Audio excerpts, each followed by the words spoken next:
Bakunan.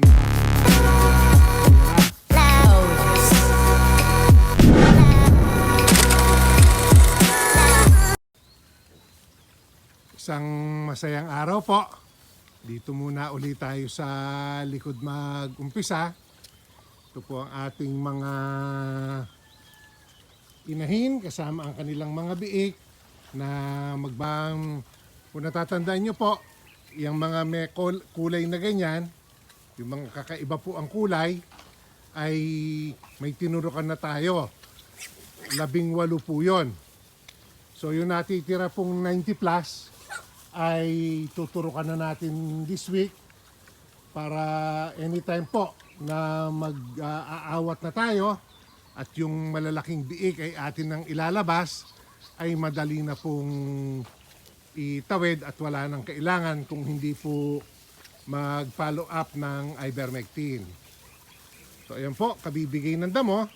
Kaya masayang nangangain ng ating mga alaga. Pinadagdagan ko po ang rasyon ng damo dito. Gawa ng napapansin ko na madali nilang nauubos yung aming bigay nung araw. At ang masamang balita po rito, may ilan tayong mga biik na namayat. Kaya po ang gagawin namin, yung mga maliit na biik ay aming uhulihin. Magsusupplement po tayo ng milk replacer. Kasi po napansin ko nung isang araw na ini-inspeksyon ko sila, pag nasuso po, kamukha niyan, napunta po sa inahin para dumede kahit na nakatayo, yung pong malalaking biik, binabox out yung maliliit. Kaya nga po, pinag-aaralan ko rin kung ilan ang dapat na maging population ko ng inahin sa isang kulungan. Kasi po noon, may 54 na inahin doon sa ating yung tinatawag ko nga pong large breeding pen. Okay naman po yung mga nagiging biik doon. Pero matatanda na po yung mga inahin doon. Siguro mas selective po silang magpadede na yung kanilang mga biik lang. Halos ang nakakadede sa kanila. Kung dito po, mapapansin nyo na may mga payat sa ating mga inahin ngayon. Gawa po ng namayat sa pagpapadede. Kaya nga ang aming naging solusyon ay nagpapakain na rin po kami ng tanghalian dito sa ating mga inahin. Kaya ito pong mga ito ay may merienda na rin ngayon. Hindi po kamukha dati na 2 beses lang sa isang araw kung magpakain kami. So nag-adjust po. Ganyan po talaga sa pag-aalaga.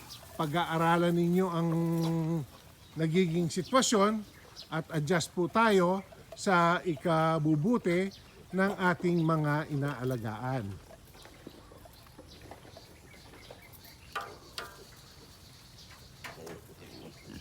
So yan po, yung mga malalaki ay aawatin na natin. Baka po before month end ay mag-awat na tayo.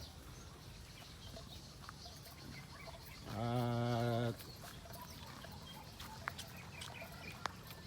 ayan po, si Rocco the Playboy, palipat-lipat ng kulungan. Dito naman po siguro siya may naaamoy na naglalandi. Kaya ang gawa po namin, pag may naglalandi, ay pag lagi po siyang nagtatry na sumampa dito sa bakod, para po hindi masaktan si Rocco at hindi rin masira ang ating bakod, binubuksan na lang ni Lito yung pintuan po dun sa gilid at nakakatawid po si Rocco. Pag dito naman po sa kabila may naamoyan, lalapit-lapit na naman dito sa ating bakod at dito naman po siya tatawid para yung mga inahin dito ang maserbisyuhan. So yun po ang aking pinag-aaralan pa ngayon. Ilan ang magandang dami ng ating mga inahin sa isa pong pen. Iniisip ko po, na kasi po ang dati kong gawa ay 20 to 25. Ngayon pong nakikita kong ganyan ang nangyayari na marami na tayong alaga ngayon at mas bata po yung ating mga inahin, baka po 15 to 20 ang aking gagawing population per pen. Ibig sabihin lang po, mas marami tayong kakailanganing bulugan para po maserbisyuhan ng ating mga alaga, pero baka maging mas productive naman po tayo. Ang isa ko pang iniisip pa ay kung halimbawa po may malaking galaan na ganito, tapos sa gilid po ay gagawa kami ng parang mga packets. Yung pong mga manganganak ay pagsasama-samahin, depende po sa edad ng kanilang mga biik. Baka po yung mga magkakaedad na within 2 or 3 weeks lang ang diferensya, ang silang magkakasama, pagkatapos po ay sa kabilang kulungan naman pupunta yung iba, and so on po yon, at yung hanggang sa may matitira pong ilan dito naman sa ating main na kulungan. Mas naisip ko pong mas maganda yon kaysa gagawa ako ng maraming pen na ikukulong po natin individually ang ating mga inahin pag umanak. Yun po ang ideal, pero napakalaking gastos po nun, at sa ngayon ay hindi po namin kaya na ganun ang maging investment. So, pag-aaralan ko pa po kung paano mas maging efficient at the same time cost-effective sa ating pag-aalaga. Ito po yung namayat.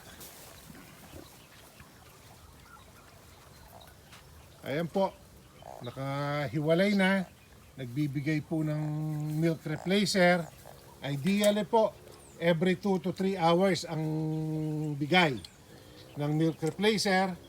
Binibigyan na rin po namin ng micro pellet na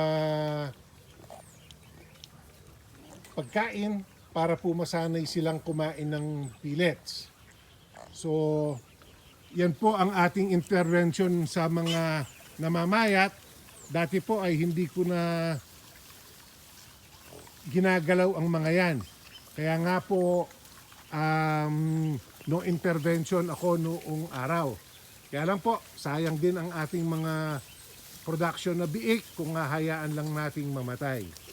Ayan po ang dahilan, kaya pumapayat ang ating mga inahin, ang lalakas pong dumede, kahit na hindi po kanila ang mga biik, ay pumapayag silang magpadede. At dito naman po sa kabila, ay yung ating 35 na iwinalay, galing po dun sa original area ng ating Dumalaga pen, at dun nga po ay may 3 tayong bagong biik. Tatatlo po ang natira dun sa anak ng 2 inahin. Yan po, malalakas naman ng kumain ng mga ito. Halos na linis-linis na rin po nila ang kanilang area.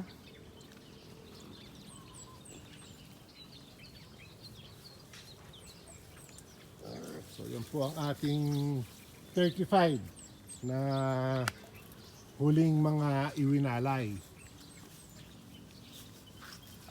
Kaya po ang kasunod nating step ay pipili na natin ang mga 50 to 60 po.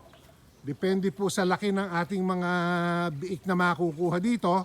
Yung first 50 or 60 na mas malalaki na po, ang ating iwawalay naman at ilalagay nga po natin dun sa ating ginagawang kulungan. So, pasyalan po uli natin yung ating gagawing kulungan para maipakita ko sa inyo ang mga magiging boundaries niya. So, balik po tayo sa pagbabakod. Naipakita ko na pong pinutulan namin yung mga mesh wire. Yan po sila, naputol na ng 3 feet. Kaya po, dinala na dito sa silong ng ating building number 3. Ito po yung pinag-alagaan natin ng manok nung araw para mapintahan. Opo. Kasi po, pag iniwan namin sa labas ang mga wire, dahil BI lang po yan o black iron, madali pong kalawangin. Kaya pinutol po agad, isinilong dito para hindi po kakalawangin at dito na po kami nagpipinta. Ito po ang aming ginagamit na pintura. Gilder po ang tatak, high gloss epoxy enamel. Tulad po na nasabi ko noon, yellow ang napili kong pintura, kulay, para po madaling makita ang ating mga bakod. So may roller brush po tayo, yung mini, siyang ating pinangpipinta. Yan, nakasandal pong ganyan, pinta, yung lalabis po ay mapupunta dun sa nasa likod, tapos itatawid po namin dito sa kabila, pinta uli, yung lalabis po ay mapupunta na naman dun sa nasa likuran niya. Kaya po hindi naman aksayado ang ating pintura. So, yan po ang ating project. Tuloy-tuloy ang pagpinta. Nahati na po namin lahat ang mga mesh wire. Kaya po pipintahan na lang at itatayo na po natin yung mga poste. Pero pinauuna ko po muna yung gagawing painuman. Kasi po, yun ang kailangang matuyo bago natin ilagay ang mga baboy para po matibay na pagpasok ng ating mga alaga. So ito po yung ating magiging bagong area. Dito po natin ilalagay yung 50 to 60 na ating aawatin galing po dun sa ating second breeding pen. So yan po, galing dyan sa posting yan. Yan pong mesh wire sa likod ay aming babaklasin.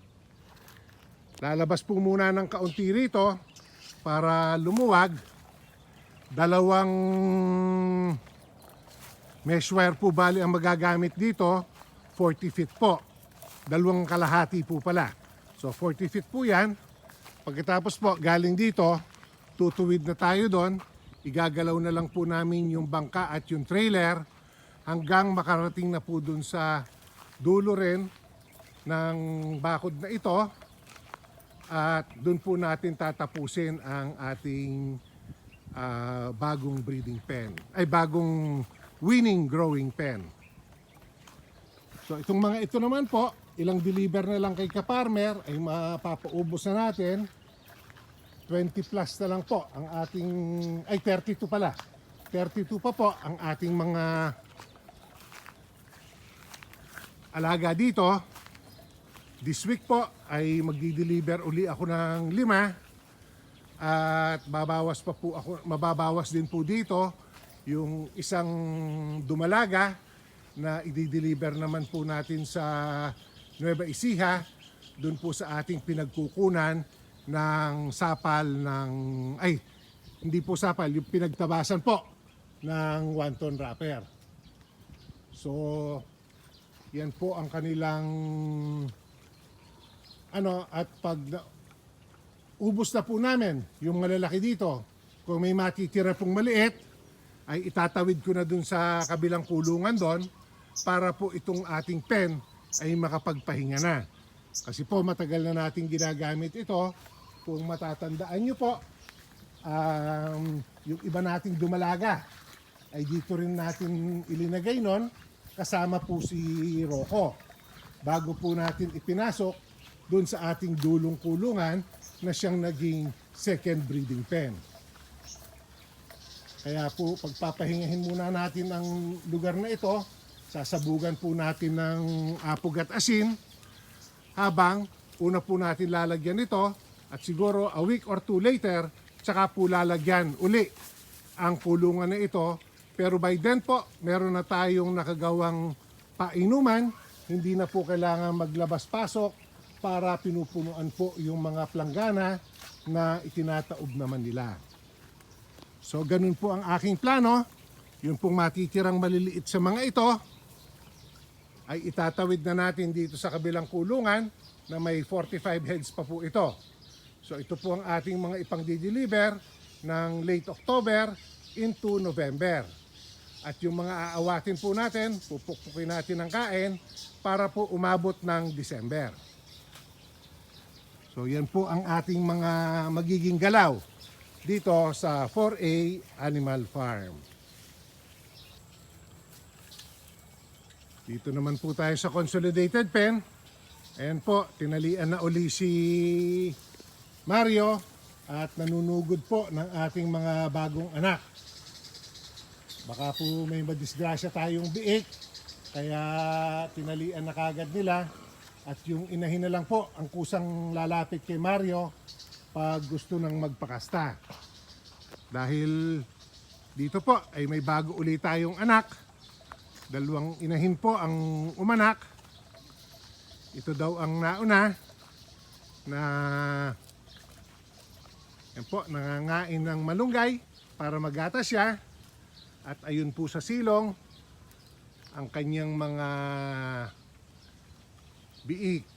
Pito po ang naging biik ng inahin na ito.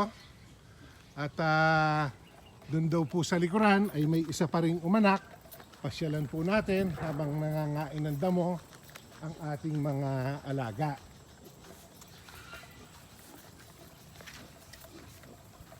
So ito pong mga 21 natin na inahin dito, pareho pa rin po na twice a day lang po ang pakain sa kanila. Hindi po kami nagdagdag ng kain sa mga ito dahil dito naman po ay walang namamayat. Winasak ninyo yung Madre de Agua. Ay, hindi po. Nakataga yung Madre de Agua. Si Mar ang pumutol.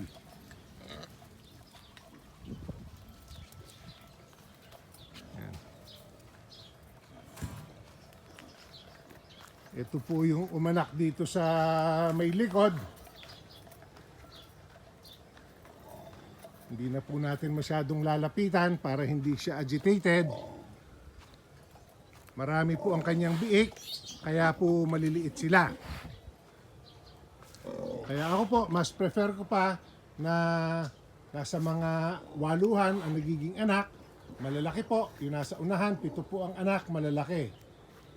Ito po ay hindi ko pa nabibilang, pero maliliit po ang kanyang anak at mukhang hindi lang po 10. 1, 2, 3, 4, 5, 6, 7, 8, 9, 10, 11, 12, 13 po yata eh. 1, 2, 3, 4, 5, 6, 7, 8, 9, 10.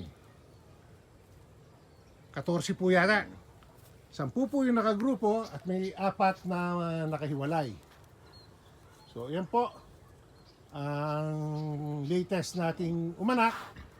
14 po ang kanyang biik. Isa pong brown at may ilang may guhit ng puti. So yan po ang ating update sa farm ngayong araw. Maraming salamat po sa inyong laging pagsama. Please share, like, and subscribe.